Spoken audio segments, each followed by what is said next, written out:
I have been wanting to tell you all this story for so long, but it's a little scandalous. It involves a lot of wine, an entire frat house, and the blood moon. So if you're interested, keep on watching. What is up, everybody? Welcome back to my channel, and if you're new here, welcome. My name is Victoria. I am a 22-year-old woman of transgender experience, and I make mostly LGBT content here on YouTube. If that's your thing, hit that subscribe button down below to join the family, and you'll never miss out on a new video. I have a lot of crazy, juicy stories that I could share with you guys, but I can't just yet because they might be a little too personal or a little too juicy for a new YouTuber.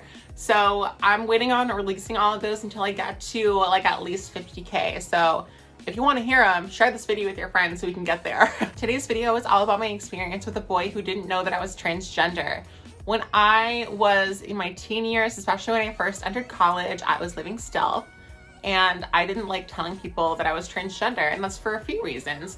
First of all, if I were to meet someone and go on a first date with them, if I go into it telling them that I'm transgender, that is going to just be all they see of me. So I like to wait until after like the first date to disclose my tea to somebody, because it could keep me safe, but it could also keep someone from only seeing a two-dimensional version of me. I by no means suggest that you should not tell guys that you're transgender. I think disclosure is always the safest option. I also want to point out that the narrative that trans girls are out here tricking men or lying to them about their transgender status, while it does happen, it is so much less frequent than the media portrays it to be. When men are killing trans women because they didn't know they were transgender, most of the time, these men know that they're transgender. Their friends find out that they're into trans girls and they freak out saying, I didn't know she was trans, and then kill them. Somehow I was lucky enough to have never experienced something super violent in those scenarios. I don't know how, because I was wilding out. But all of these warnings aside, let's just dive right into the story. This story takes place in 2015 when I was 17 years old. I had just entered college. For those of you who don't know, I graduated high school a year early, and I also came from kind of like small town and like sheltered beginnings. So the second I got into college, I was living on campus and I just went buck wild. Especially my freshman year, I think everybody is just a wild child their freshman year. The second they get on campus, they just go crazy and they, you know, eat and party and don't sleep and fail out of classes. That's what I did. I've since gotten my act together, but when I was a 17-year-old, I was crazy, you guys. So one day at the beginning of the school year, I was hanging out around my dorm with my friend Jill, and we were super bored. Jill is my homegirl day one. We are a ride or die best friend couple. Jill, if you're watching this, you're my bitch. So me and Jill are bored and we're just looking for something to do. So we were texting people, hitting people up. We were like, what's happening tonight? What's poppin'? It was like a Tuesday and no one was doing anything. So Jill pulls out from her bag 2 bottles of wine that she took from her dad's house, like a couple sips taken out of each one. She pulls out 2 fat bottles of wine and she's like, guess what, bitch, we're drinking. Me and Jill are drinking and we're like, we're gonna find something to do. We're gonna walk around the different dorms, walk around campus and find something. So we're blasting music, we're drinking wine, we're getting really cute, we're putting on little dresses and stuff. And so we decided to go for a walk at night by ourselves while drinking. We like pour the wine into 2 big water bottles and we set off on our journey. And we were walking around for so long and nothing was happening. So we decided to walk down into a fraternity circle. At my college, there was this circle that was all like fraternities and sororities and stuff. And it was sort of like the whole Greek life section. And a lot of the times you'd walk around and you'd see people blasting music or having a fire outside. And if you're walking around near some cute girls, of course, they're gonna be like, come hang out with us, come hang out with us, come drink. But not tonight. Me and Jill were walking around and we had absolutely no luck. We had at this point just finished our bottles of wine. We were just drunk bitches. So we're walking around Frat Circle and there's nothing happening. We're so sad. And we decide it's a peaceful night. It's probably around like 11 midnight or something. So we decide we're gonna lie down in the middle of the road. So we lie down in the middle of the road and we're just being like drunk bitches. Like, oh my god, I love you so much. So blessed to have you in my life. Like, I don't know what I would do without you. I love you so much. And we're lying in the middle of the road and this Jeep comes around and we're like, ah, So we got up and we moved over to the side. We were kind of like on this curb over by a frat house. And like I said, we're all done up. We are wasted. So we're lying there being kind of loud, and the doors to this frat house swing open, and literally every single frat boy comes out of the house over to us, and they're like, hey, are you okay? And we're like, Yeah, no, we're totally fine. Like, don't even worry about us. so we were telling them about how we were looking for something to do. And at the time I was single, I was just looking around, and I was known for like the eyes. So like if someone's linking eyes with me, if I like you and you're looking at me, even the beams from my eyes could kill you. So he was looking at me and I was like,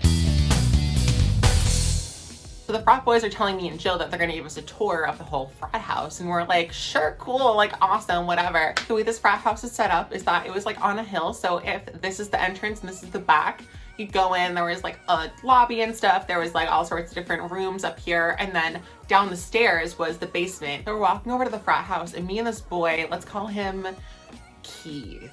Me and Keith are ahead of Jill and all these other frat boys. So we walk in the front door and he's kind of showing me around, and then they all go in through the basement and are coming up. And we happen to kind of like cross paths, and we were talking, we played Smash Bros. Actually, Jill kicked all of their asses in Smash Bros. Like she literally always does. And then me and this guy Keith are sneaking downstairs into the basement. So Jill and I separate, and Jill, if you're watching, I'm so sorry. I am that friend that just always sneaks off. We'll be at any bar, any club, anytime. And I will be there for 2 minutes with one drink and I am gone. So, you know, we were a pretty drunk girl and a frat boy. So what do you think is gonna happen? So we're in the basement and things are heating up, things are progressing, and I keep trying to like move his hands away from my crotch a little, just because like I was tucked and I didn't know if he was gonna like find something out about me, and things kept escalating and getting like a lot more steamy. And then right as things are about to escalate, 2 of his frat brothers come downstairs and they're like, hey man, like, we're so sorry to interrupt, but Victoria, your friend's upstairs yelling at us about feminism. Oh my God. That is Jill. That is the most Jill thing I have ever heard. My jaw dropped. I was like, yep, that's my best friend. That's my best friend. Which, according to her, this is not the case at all. She was just asking them where I was, being really concerned, like, you know, a good friend would be, being like, well, no, where's my friend? They were like, don't worry about it, don't worry about it. She's like, no, I kind of want to know where my friend is. And they were trying to get her to like keep drinking and stuff. And she was like, I'm a little intimidated because there is 1 of me and 10 of you. And I guess they also had like this crest on the wall that had like a shield and a sword, and they got the sword out and they were like holding it, and Jill's like hammered, so she's like, put it down. So at that point I was like, okay, I gotta stick with my friend. I can't keep running off with this boy. I'm gonna stick with Jill. So we hung out there for a little while longer until we were both like, we gotta go home, like we just gotta go to bed. So Keith got my number and we left. A couple days passed and me and Jill had not really even been thinking about this boy anymore. We weren't thinking about anything that happened that night because we were still having so many more shenanigans. So a day or 2 later, I got a message from Keith and he was like, hey Victoria, like it was super nice to meet you. You're so beautiful, whatever. There's a blood moon happening tonight, and I know a lot of people are setting out blankets around campus trying to just look at it. Do you want to have a little picnic and we'll get to know each other? And I was extremely excited, but I was also super nervous because he didn't know that I was transgender. Hooking up when you're wasted in a basement is one thing, but like going on a date with someone and getting to know someone on a deeper level is completely different. So I was worried about how he might perceive me or act after he found out. Looking back, it would have saved me a lot of time and heartbreak if I had just told every boy from the jump that I was transgender. But on the other hand, if I did, I don't think a lot of guys would have given me a chance, and I don't think I would have been able to open the minds of so many different men that I've interacted with. Anyway, hindsight is 2020. So I was talking to my roommates about how I was so nervous about like going on this date, and they were like, Don't worry, girl, like there's no way he's gonna find out. It's totally fine, just like go. so I was living my life. I was so excited. I was doing my makeup. I was clipping in my long jet black and silver extensions, and I was ready. He picked me up from my dorm and we were walking over to the gardens, and girl, you could cut the tension with a knife. So we were walking around campus looking for a spot, and there were a lot of people that had just blankets out looking at the moon. And there's one part of my old campus called the gardens, and it was a little more secluded and it was really pretty. So we found a spot there and settled in. So everything was great. We set up the blanket. We were just talking about our lives. I told him about my family and where I went to high school and my major and things like that. And he told me all about his life. We were just under the moon looking at things, and it was really nice. So things, as you could imagine, as it got a little darker, started to progress. And I, again, was trying to kind of move his hands away. I was trying to de-escalate, as a lot of you trans girls watching can probably relate to. So I was trying to de-escalate and whatever, and it was fine. You know, I might have just been a normal girl that wasn't into it. So we're nearing the end of the night, and we're walking back to my dorm, and everything's fine at this point. You know, like I said, he had made some advancements, but I was kind of moving his hands away, and I was just, you know, seeming like I was a little bit more conservative maybe. But so we were walking back to my dorm, and things were great. And mind you, it's 2020 now. At this point, this was 2015, I think. And I had not had laser hair removal. I didn't have electrolysis or anything. I no longer shave my face. I actually got a touch up of electrolysis yesterday. But back in the day, I was shaving every single morning. So on the umpteenth hour of the night, as this Prince Charming is dropping me off, the Cinderella effect is wearing thin. The veil is becoming a little more transparent. And he, you know, he's really happy to be spending time with me. He's about to drop me off. I was all just like starry-eyed, so excited about this super cool like frat boy that was interested in me. So he goes in for a kiss, and he grabs me by my chin. And when I tell you, my heart sank. My heart sank. Honestly, it's just a sad situation, but whatever. So he grabs me by my chin to pull me in for a kiss. And when he does that, I can immediately tell that he feels that there's something there and that he is immediately uncomfortable. So he kissed me goodnight, and I could tell he was a little standoffish because things were perfectly fine until then. And I was so devastated. My heart just sank into my stomach. I was like, oh my God, he totally knows. And so he, you know, said goodnight, and he left, and I went inside to my roommates just crying. Oh my God, he knows I totally ruined everything. I'm all nervous. I have no idea what's gonna happen. I texted him the next day, and I was like, hey, like, haha, had a great time with you. Hit me up.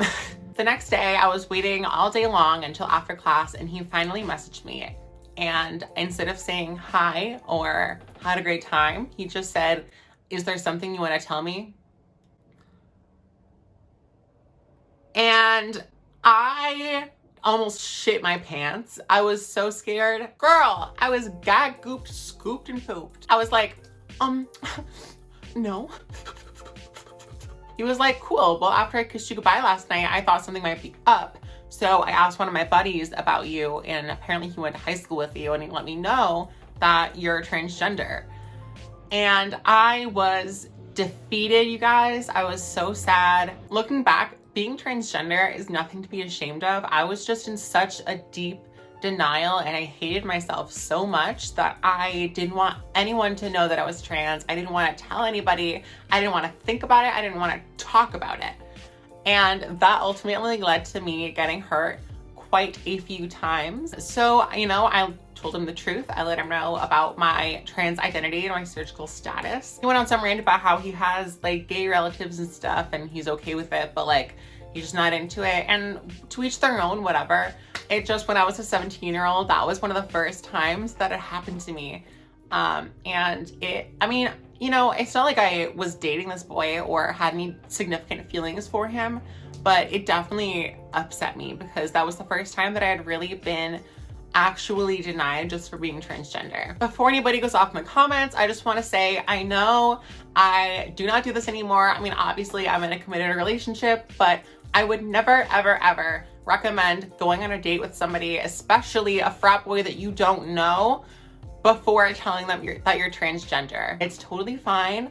That is his preference. If he was uncomfortable with my surgical status at that moment, that's fine, do you. It just hurt me as a 17-year-old because that was the first time I had been denied for being transgender, and it kind of sunk in that I was gonna be having some significant dating problems in the future, which I did. This whole story could have gone so much worse. I am literally so happy that I am safe and still alive. I am unreasonably still here. There are so many stories that I could tell you guys, and I want to so bad, but I can't do it just yet.